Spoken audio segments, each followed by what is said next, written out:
কলকাতা, ফেব্রুয়ারির বিকেল। কলকাতার রাস্তাগুলো বিকেলে অদ্ভুত একটা গল্প বলে। পুরনো বিল্ডিং, ছায়া পড়া গলি, আর ভিড়ের ভিতরেও একলা হয়ে যাওয়া মানুষের মুখ, সব মিলিয়ে যেন একটা কুয়াশার মতো মন খারাপ মাখানো শহর। ঋষি জানলার পাশে দাঁড়িয়েছিল। অফিসের 12তলা জানলা দিয়ে তাকালে দেখা যায় গোটা শহর। দূরে ভিক্টোরিয়া মেমোরিয়ালের মাথা, মাঝে মধ্যে ট্রাম চলে যাচ্ছে। জানলার কাছে তার নিঃশ্বাস জমে হালকা ধোঁয়া তৈরি করছিল। অনিকেতের গলা। ঋষি ঘাড় ঘুরিয়ে তাকালো। অনিকেত, ঋষির সবচেয়ে পুরনো বন্ধু, সহকর্মীও। মাথায় এলোমেলো চুল, হাতে কফির কাপ, মুখে চিরকালীন সেই ঠাট্টার হাসি। হ্যাঁ, মিটিং শেষ। তেমন নতুন নেই। সবসময় এত ক্লান্ত দেখাস কেন? জীবনে শুধু কাজ না, একটু জীবনও দরকার। ঋষি হাসলো না, উত্তরও দিল না, বরং ফোনটা হাতে নিয়ে ইনস্টাগ্রামের স্ক্রিনে চোখ রাখলো। স্ক্রিনে একটা ছবি ভেসে উঠল। শান্তিনিকেতনের বাউল গান, খোলা মাঠ, লাল মাটি, আর ছবির কোণে লেখা ছিল, নতুন শুরু খুঁজতে গেলে পুরনো শিকড়ের কাছে ফিরে যেতে হয়। ছবিটা পোস্ট করেছে মীরা। ঋষির বুকের ভেতর হালকা কিছু কেঁপে উঠল। মীরা, সেই মীরা যার সঙ্গে পরিচয় হয়েছিল অনেক বছর আগে শান্তিনিকেতনে, কলেজের ফেস্টিভ্যালে, কবিতা নিয়ে কথা বলতে বলতে। তারপর বন্ধুত্ব, ঝগড়া, অভিমান, আর শেষে হারিয়ে যাওয়া। এখনও মাঝে মাঝে সোশ্যাল মিডিয়ায় তার পোস্ট চোখে পড়ে। যোগাযোগ নেই, তবু একটা অদৃশ্য টান থেকে যায়। ওই মেয়েটার পোস্ট দেখছে। অনিকেত কফি নিয়ে পাশে দাঁড়ালো। হ্যাঁ, তুই এতদিন পরও ভুলতে পারলি না? ঋষি চুপ করে রইল। কাঁচে ভেসে উঠল নিজের আবরণ, ক্লান্ত মুখ, চোখের নিচে হালকা কালি, আর না বলা কত কথা। ঋষি ঠিক করছিল এবার নিজেকে একটু সময় দেবে। তাই কাজের ছুটিতে চলে এসেছে শান্তিনিকেতনে। লাল মাটির পথ, তাল গাছের সারি, শাল পিয়ালের জঙ্গল, সব যেন বদলায়নি, কিন্তু মনটা সেটা কি বদলাতে পেরেছে? বিকেলে হাঁটতে হাঁটতে সে চলে এলো বিশ্বভারতীর সামনে। সেই পুরনো পথ। অনেক দিন আগে এখানেই তারা একসাথে হাঁটতো। মীরার হাতে বই থাকতো, আর ঋষি পকেটে হাত ঢুকিয়ে শুনতো তার অবিরাম কথা। আজ রাস্তা ফাঁকা, কেবল দূরে কয়েকটা বাচ্চা দৌড়চ্ছে। বাতাসে শালপাতার সনসন শব্দ, আর একটা অদৃশ্য স্মৃতি ঢেউ তুলে যাচ্ছে। ঠিক তখনই একটা পরিচিত গলা শুনল। ঋষি। সে ঘাড় ঘুরিয়ে দেখল মীরা দাঁড়িয়ে। চোখে নেই পুরনো জেদ, আর মুখে ক্লান্তির ছায়া। কয়েক সেকেন্ডের নীরবতা, যেন সময় থমকে গেল। তুমি এখানে? মীরার কণ্ঠে অবিশ্বাস। হ্যাঁ, একটু ঘুরতে এসেছিলাম। আর তুমি? এখানেই তো আছি, এনজিওর কাজ করছি। ভাবিনি এভাবে দেখা হবে। ঋষি কিছু বলতে পারল না। এত কথা জমে আছে, অথচ কোনটা দিয়ে শুরু করবে সেটা বুঝে উঠতে পারল না। দুজনে মাঝখানে যেন অজস্র না বলা কথা দাঁড়িয়ে আছে। সন্ধ্যার আলো নেমে আসছে, পাখিরা ঘরে ফিরছে। লাল মাটির রাস্তার ওপর দুজন দাঁড়িয়ে। পুরনো প্রেম, না বলা আক্ষেপ, আর নতুন শুরুর সম্ভাবনা। এই শহর, এই মাঠ, এই আকাশ হয়তো তাদের সাক্ষী থাকবে, কিন্তু তারা কি পারবে পুরনো কষ্ট ভুলে আবার নতুন করে শুরু করতে? হাওয়ার মধ্যে যেন কেমন এক অচেনা শীতলতা। আশেপাশের শালগাছ, বটগাছগুলো যেন নীরব দাঁড়িয়ে। রাস্তার পাশে লাল মাটি, ধুলোর ওপর পড়া দুজনের ছায়া, সব যেন দাঁড়িয়ে সময়ের গভীরে আটকে গেছে। ঋষি কিছুক্ষণ চুপচাপ দাঁড়িয়ে থাকলো। মীরার মুখটা বদলে গেছে, তবু চেনা। চোখের কোণে ক্লান্তির রেখা, তবু যেন যেদি আলোর অভাব নেই। তুমি এখানে থাকো নাকি? অবশেষে সে প্রশ্ন করল। মীরা হালকা মাথা নাড়ল। হ্যাঁ, 2 বছর হলো। শহরের কোলাহল সহ্য হয় না আর। এখানে কাজ করি, স্কুলের বাচ্চাদের নিয়ে। ঋষি শুনছিল, তবু মন যেন অতীতে ডুবে যাচ্ছিল। কলেজের সেই দিনগুলো, কবিতার আলোচনা, রাতভর ফোনে কথা, আর সেই শেষ ঝগড়া যা সম্পর্কটা শেষ করে দিয়েছিল। তুমি কেমন আছো? মীরা প্রশ্ন করল। ঋষি কেমন যেন হেসে ফেলল। ভালো কোথায়, অভিনয় করতে শিখে গেছি।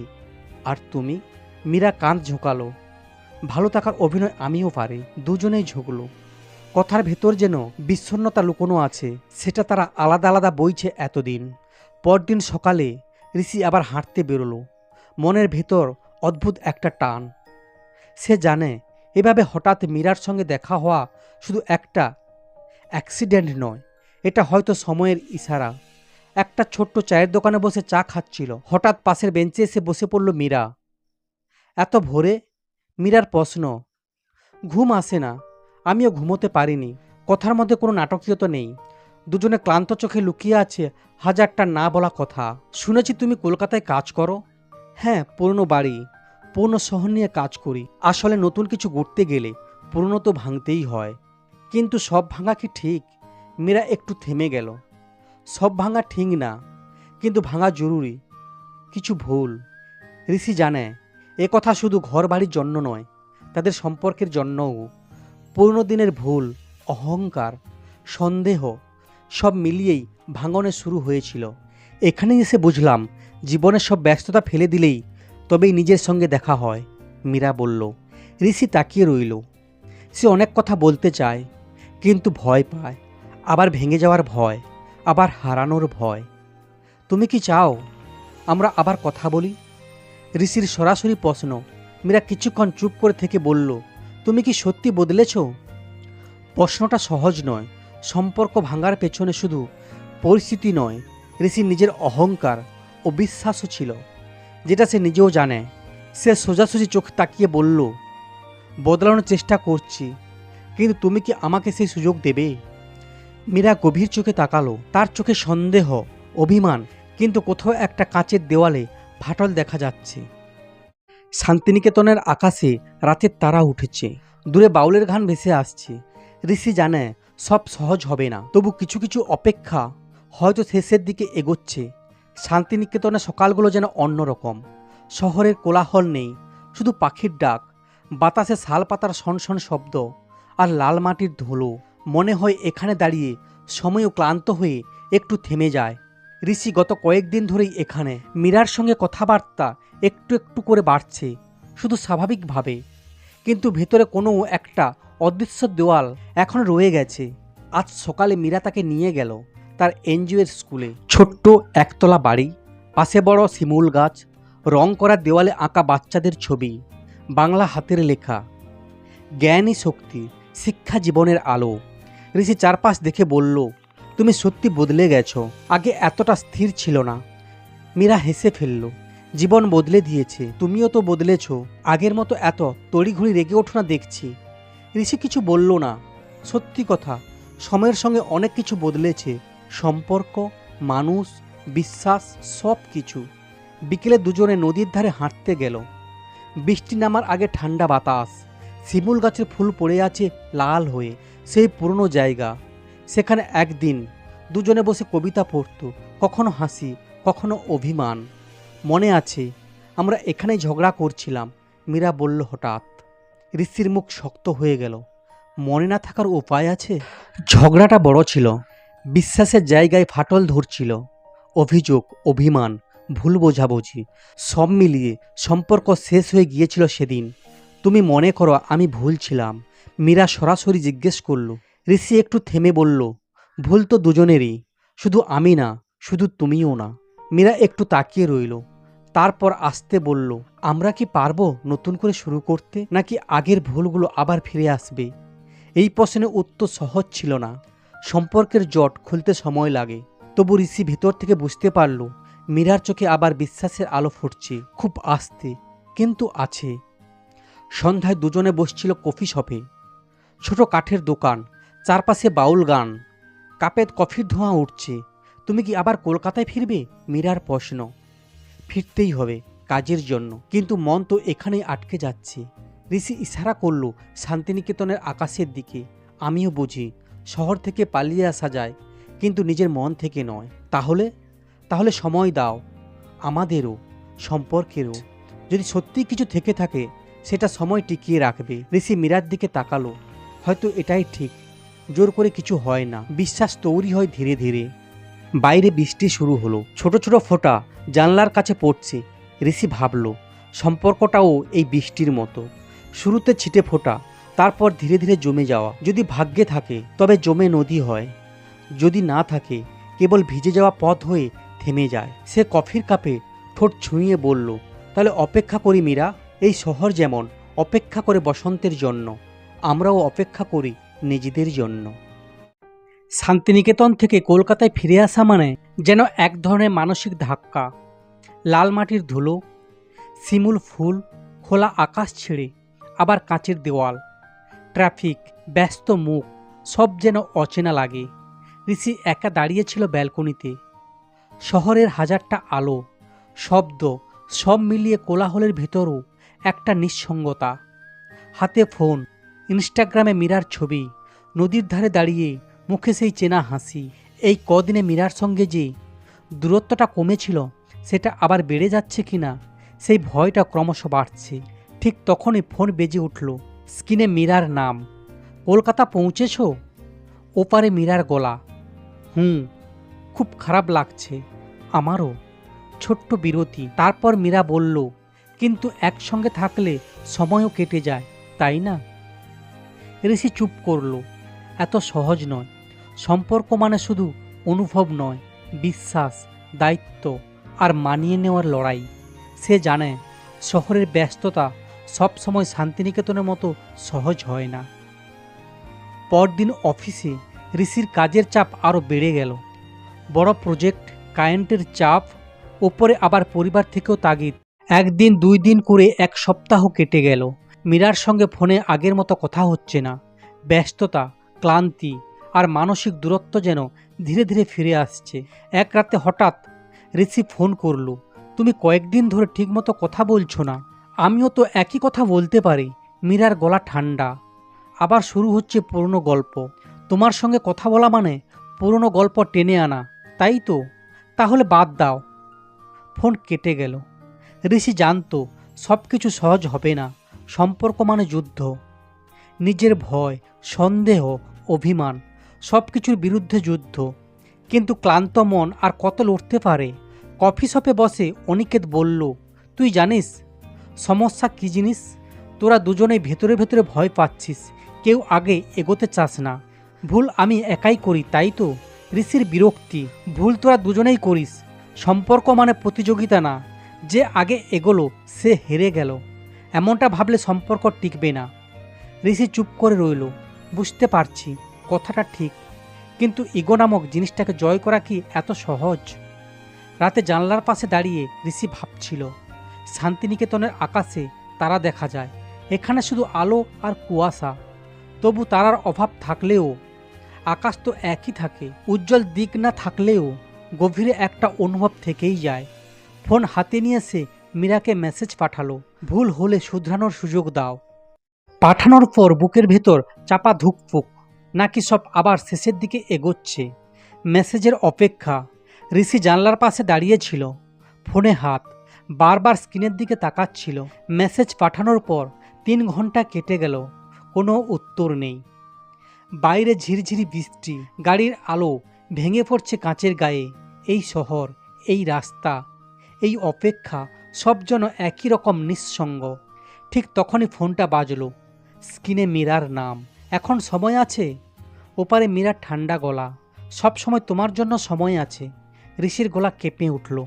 মীরা কিছুক্ষণ চুপ করে রইল, তারপর ধীরে ধীরে বলল, তুমি কি সত্যি চেষ্টা করতে পারো, নাকি শুধু অভ্যাস থেকে ফিরে আসার চেষ্টা? প্রশ্নটা কঠিন। প্রেমের সঙ্গে অভ্যাস অনেক সময় গুলিয়ে যায়। কিন্তু ঋষি জানতো এবার সে নিজের মন নিয়ে আর ঠাট্টা করতে চায় না। তুমি যদি সুযোগ দাও, আমি চেষ্টা করব, পুরো মন দিয়ে। একবার বিশ্বাস ভাঙলে সেটা সহজে জোড়া লাগে না ঋষি, জানি। কিন্তু ভাঙা দেওয়ালে রং করলে সেটা নতুনের মতো লাগে। আমাদের সম্পর্কটাও নতুনভাবে বানানো যায়। ওপরে একটা দীর্ঘ নীরবতা। তারপর মীরা আসতে বলল, তাহলে এসো, শান্তিনিকেতনে ফিরে এসো। মুখোমুখি কথা বলা দরকার, ফোনে নয়। ঋষির বুকের ভেতর কেমন যেন হালকা হয়ে গেল।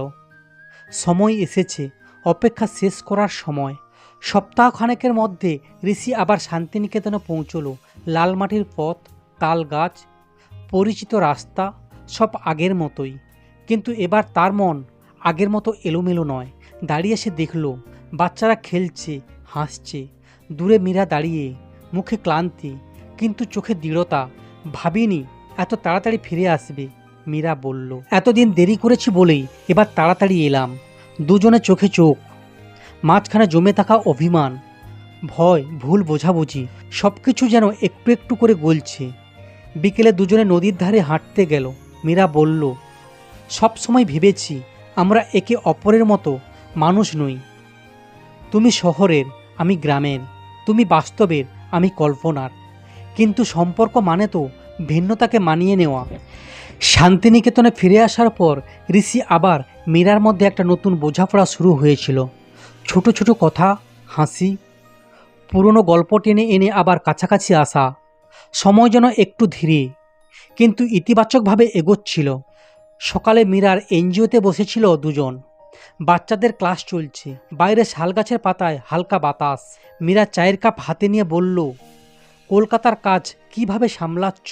তোমার তো এখানে বেশি দিন থাকলে সমস্যা হবে। ঋষি বলল, সমস্যা আগেও ছিল, কাজ নিয়ে নয়, মন নিয়ে। সেটা ঠিক হলে বাকি সব সামলে যাবে। মীরা কিছু বলতে যাচ্ছিল, ঠিক তখনই ফোনটা বেজে উঠল। কলকাতা থেকে ঋষির মায়ের ফোন। তুই কখন ফিরবি? বিয়ের কথা পাকা করা নিয়ে সবাই খুব চাপ দিচ্ছে। ওদিকে তোর কাজের পার্টনার অদ্ভুত আচরণ করছে। শুনলাম নতুন বিল্ডিংয়ের কন্ট্রাক্ট তোর না হলে অন্য কেউ পাচ্ছে। কলকাতার অফিসে এত বড় কিছু হচ্ছে আর সে কিছুই জানে না। তার মানে অফিসের ভেতরেও টানাপোড়েন শুরু হয়ে গেছে। মীরা প্রশ্ন করল, সব ঠিক তো? ঠিক আছে, তবে কিছু বিষয় দেখা যাক। ঋষির মন এলোমেলো হয়ে গেল। মন, সম্পর্ক, কেরিয়ার সব যেন একসঙ্গে জট পাকাচ্ছে। ঠিক তখনই ফোনে মীরার মেসেজ, নিজেকে সময় দাও, সব ঠিক হয়ে যাবে। শান্তিনিকেতনে সেই শান্ত কণ্ঠ। কলকাতার কোলাহলে যেন একটু বাতাসের মতো লাগে। একদিন বিকেলে ঋষি জানল অফিসে তার পুরনো প্রতিদ্বন্দ্বী রাহুল তাকে বাদ দিয়ে বড় কন্ট্রাক্ট তুলে নিচ্ছে। তার সঙ্গে জটিল রাজনীতি, বিশ্বাসঘাতকতা আর চাপ। অনিকেত বলল, ব্যক্তিগত জীবন যেমন টানাপোড়েনের মধ্য দিয়ে গিয়েছিল, পেশাগত জীবনেও যাচ্ছিস। এবার সিদ্ধান্ত নিতে হবে, কে আগে। ঋষির মন দ্বিধায়। এই সময় মীরার ওপর চাপ দেওয়া ঠিক হবে না, নাকি তার সঙ্গে সত্যিটা ভাগ করে নিতে হবে। রাতের শহরে রাস্তা দিয়ে একা হাঁটছিল ঋষি। চারপাশে আলো ঝলমলে, কিন্তু মনটা অন্ধকার। পকেটে ফোন। শেষমেশ ফোনটা হাতে নিয়ে সে শুধু লিখল, সব সহজ হবে না, তবু তুমি থাকলে লড়াইটা সহজ লাগে। মেসেজ পাঠিয়ে সে আকাশের দিকে তাকালো।